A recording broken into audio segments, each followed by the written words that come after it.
बहुत बहुत धन्यवाद मेरी बहन डॉक्टर रितु सिंह जी।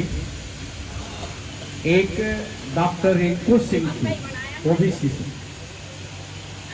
उसे 90 नंबर आया था, लेकिन मनुवादियों ने 55 नंबर जिसका नंबर आया उसको जॉब दे दिया, लेकिन उसे ज्यादा नंबर आया उसको जॉब नहीं दिया। मेरा कहने का मकसद ये है कि देखिए, अगर एक बहन की भी इज्जत आप हम लोग नहीं बचा पाए तो फिर जो 90 में और 10 की शासन आखिर कब बचाएगी। इसलिए हमें प्रत्येक दिन शपथ लेनी है कि नहीं, एक व्यक्ति को लेकर के आए और इस कार्यक्रम में सफल बनाए। यही हम लोग का लक्ष्य है।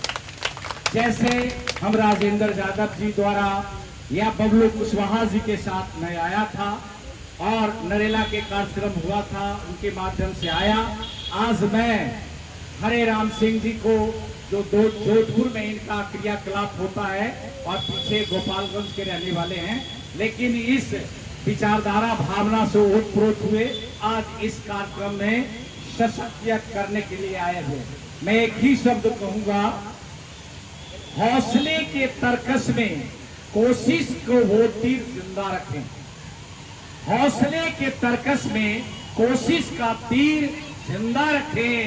हार जाए चाहे जिंदगी में सब कुछ, मगर फिर से जीतने की उम्मीद जिंदा रखें।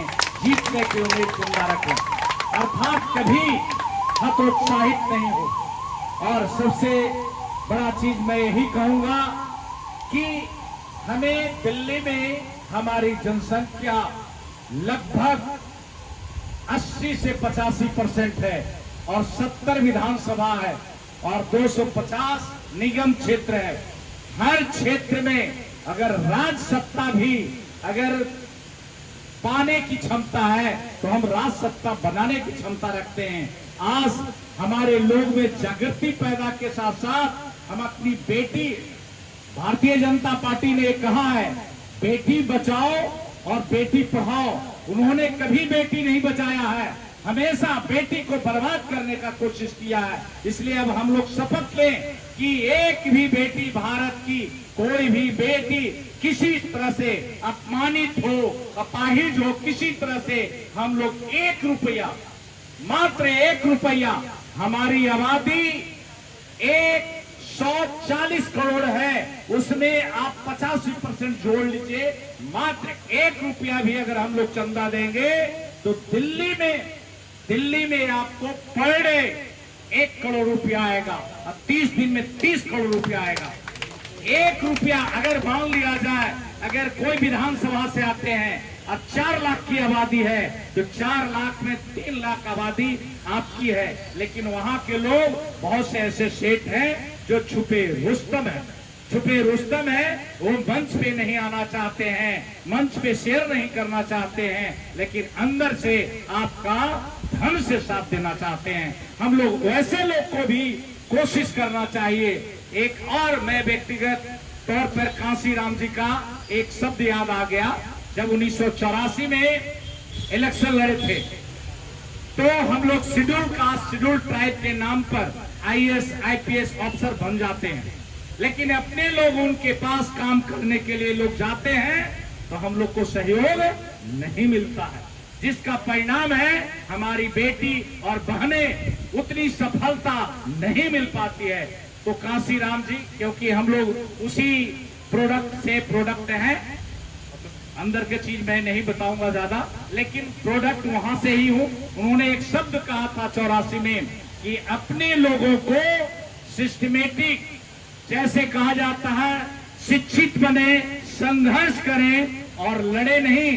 लड़ने की चीज नहीं है, हम पढ़ें और जब पढ़ेंगे तो अपने लड़ाई हो जाएगी। पढ़ाई ही लड़ाई है। आज दिल्ली यूनिवर्सिटी आपका था, आपका है और आपका रहेगा।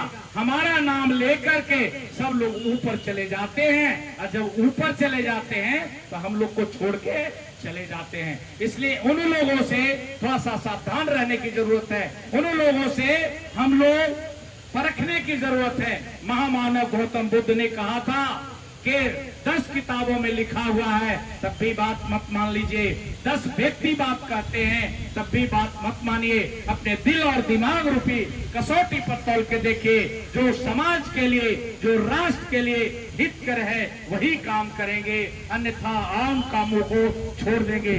मैं यही कहूंगा, हमारे बीच समय हो गई है पीर, पर्वत से पिघलनी चाहिए, उस हिमालय से कोई डॉक्टर रीतू जैसी गंगा निकलनी चाहिए जो दिल्ली को स्वच्छ कर दे और हमारी मान सम्मान और आन बना करके जाए।